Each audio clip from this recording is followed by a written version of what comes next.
안녕하세요. 로맨티스트의 신동희 변호사. 김장천 변호사입니다. 자, 최근에 이런 네. 상담을 진행해 본 적이 있습니다. 그 상가 건물에서 빵집을 하고 있는데 이제 상가 건물 주인하고 네네. 분쟁이 생긴 거예요. 그래서 자꾸 건물 주인이 막 뭐라고 하고 뭐 나가라고 하고 이러니까 더 이상 여기서 장사를 하고 싶지가 않은 거야. 그럴 수 있죠. 그런데 그냥 나갈 수는 없죠. 왜냐면 이 빵집을 하려고 처음에 인테리어도 하고 시설도 하고 그 다음에 이 빵집을 알리기 위해서 홍보도 하고 손님을 끌었고 그렇지. 그러면 그만큼의 이 가게의 가치가 생기는 거잖아요. 권리금? 그렇죠. 일반적으로 그런 가치를 우리가 권리금이라고 그렇죠. 부르죠. 자, 그러면 이 빵집 주인 입장에서는 새로운 빵집을 할 사람, 새로운 임차인을 그렇죠. 구해다가 당신이 이 빵집을 하시고 임대인하고 새로운 임대차 계약을 맺으시고 저한테는 이 시설이나 고객들에 대한 그렇죠. 이 비용을 저한테 지급을 해주세요. 이렇게 하는 경우들이 많아요. 대부분 그렇죠. 그렇죠. 그런데 상가 주인하고 이미 사이가 안 좋아. 그 상가 주인 입장에서는 그 기존 빵집 주인이 그냥 권리금 받고 나가는 게 꼴보기 싫을 수도 있고.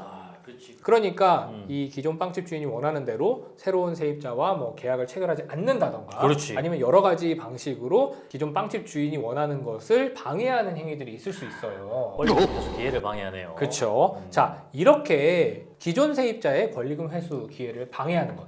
이것을 우리 상가 임대차 보호법에서는 방해하지 마라. 만약에 방해하면 그만큼 손해를 배상해라 라는 규정을 두고 있습니다. 네, 맞습니다. 그러면 이렇게 상가 임대차 보호법에서 규정하고 있는 권리금 회수 기회 방해 금지. 권리금 회수 기회를 방해했을 때 손해를 배상해야 한다는 규정에 그렇죠. 어떤 식으로 해석이 가능하고 실제로 음. 재판에 갔을 때는 무엇이 논점이 되는지를 한번 이야기해 봤으면 좋겠습니다.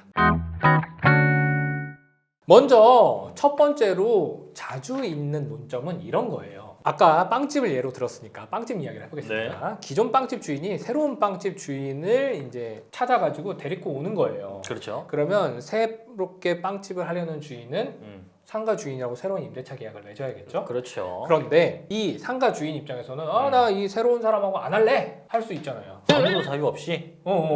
그렇게 하면 권리금 회수의 기회가 방해된 거예요. 근데 이 상가 주인 입장에서는 야, 너네 혹시 새 빵집 주인하고 권리금 지급하기로 계약서 썼어? 라고 물어볼 수 있잖아요. 그렇죠. 계약서도 안 썼으면 넌 아무 권리도 없는 건데 뭐 내가 무슨 권리금 회수 기회를 방해했냐. 뭐 그 계약서를 써야만 그게 권리금이 인정이 되는 건가요? 자, 그러니까 그게 이제 논점이 되는 거예요. 그랬을 때 이 재판부에서는 보통 어떻게 인정을 하냐면 기존 임차인과 새로운 임차인 사이에 권리금을 지급한다라는 별도의 권리금 계약서가 작성되지 않았더라도 네네. 만약 상가 주인이 부당하게 권리금 회수 기회를 방해한 것이라면 권리금을 회수할 수 있는 그 기회를 방해한 것으로 인정하여서 손해배상을 인정하겠다라는 입장인 거예요. 왜냐, 보통 실무적으로 권리금 계약서를 보통 작성을 하는 경우가 많아요.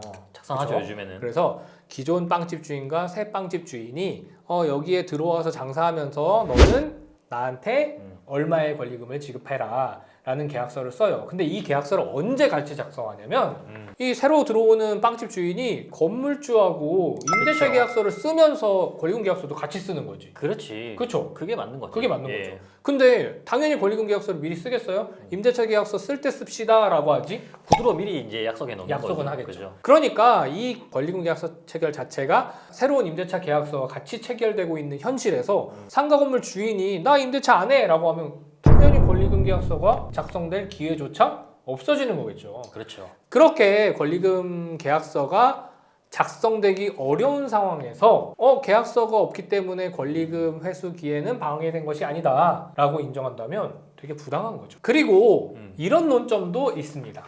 상가 주인이 이렇게 얘기하는 거예요. 나는 니네들 사이에 권리금 인정하는지 모르고 내가 계약 체결 안 한 거야.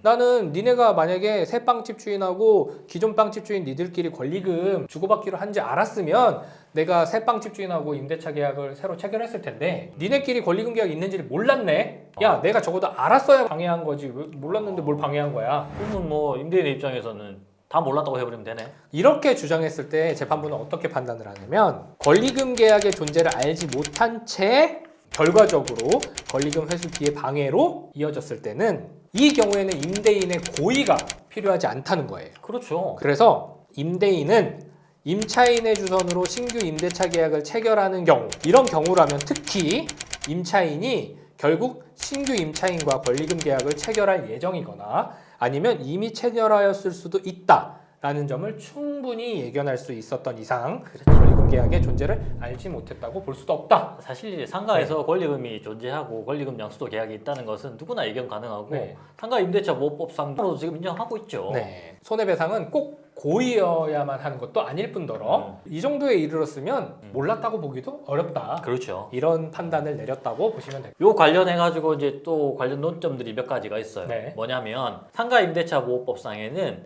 임차인이 임대인에게 이제 주장할 수 있는 권리가 있는 거예요. 근데 전차인은 임대인에게 주장할 수 없어요. 권리금을 주장할 수가 없는 겁니다. 그리고 임차인의 입장에서 권리금 회수기가 방해됐다고 손해배상을 청구하기 위해서는 자신의 잘못이 없어야 돼요. 아, 그러니까 이 임대차 계약이 종료되는 것에 자신의 잘못이 그렇죠. 없어야겠네요. 그러니까 예를 들어서 가장 흔한 경우가 뭐 임차료를 3기 이상 미지급한다거나 아니면 뭐 상가 건물을 훼손시킨다거나 불법적으로 뭐 무단 전대를 한다거나 이런 위법 행위가 있으면 권리금 회수 기회를 방해했다고 해서 손해배상을 청구할 수 없는 거예요. 없다. 네. 자, 그러면 이런 논점도 있을 수 있겠네요. 권리금 그래 회수 기회가 방해됐어. 그러면 상가 건물 주인 당신이 권리금 보전해줘라고 할 거예요. 그렇죠. 근데 그 권리금은 얼마야 도대체? 그렇지. 네. 그래서 우리 법에는 이렇게 돼 있어요. 지금 임차인하고 네. 신규 임차인 사이에 권리금 계약이 있을 거 아닙니까? 그렇죠. 그 권리금 계약과 임대차가 종료될 시점에 권리금 추정 금액이 있을 겁니다. 이 금액, 이 둘 중에 낮은 금액을 인정한다는 거예요. 자, 그럼 우리가 액수로 한번 그렇지. 예를 들어볼게요. 기존 빵집 주인하고 새 빵집 주인하고 권리금을 5천만 원 지급하기로 서로 약정을 했는데 법원에서 이제 권리금 감정을 해보니까 지금은 이 시세면 한 3,500만 원 정도 인정하는 게 맞다. 그러면 5,000 대 3,500 어떤 걸 인정하는 거죠? 3,500을 인정한다는 3,500을 거예요. 인정하는 거죠. 무조건 시세대로 인정하는 것이 아니라 시세와 당사자 간의 합의 중 낮은 걸 인정하는 그렇죠. 거예요.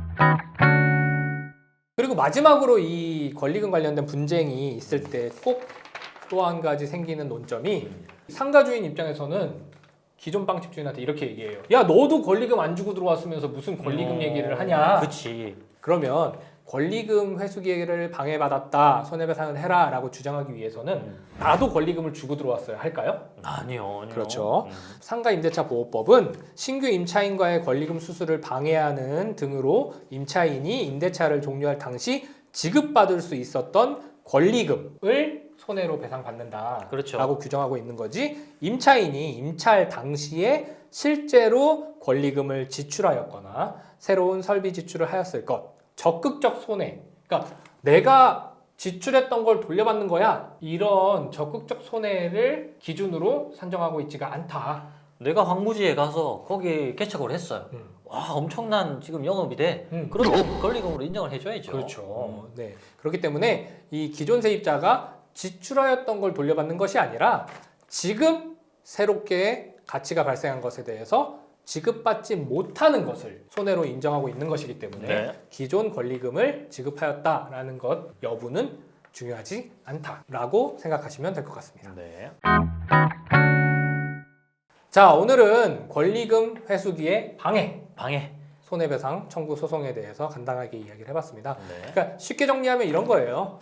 빵집을 열었는데 빵집 하다가 새로운 주인한테 넘기려면 시설비든 뭐든 내가 투자한 비용을 회수해서 나가고 싶잖아요. 근데 상가 건물 주인이 그럴 기회를 방해한다. 그러면 첫 번째 논점, 이게 진짜 방해인가? 두 번째, 방해라면 난 얼마를 보상받을 수 있는가? 그렇죠. 그거를 생각해서 접근하시면 될 것 같아요. 네. 상가 주인하고 합의로 잘 마무리 짓는 게 제일 좋겠죠. 네, 그렇지 않은 경우에는 당연히 소송을 하셔야 되는 것이고요. 권리를 잃지 마시고 꼭 보전받고 나가셨으면 좋겠습니다. 네. 오늘은 여기까지 말씀 나눌게요. 감사합니다. 감사합니다.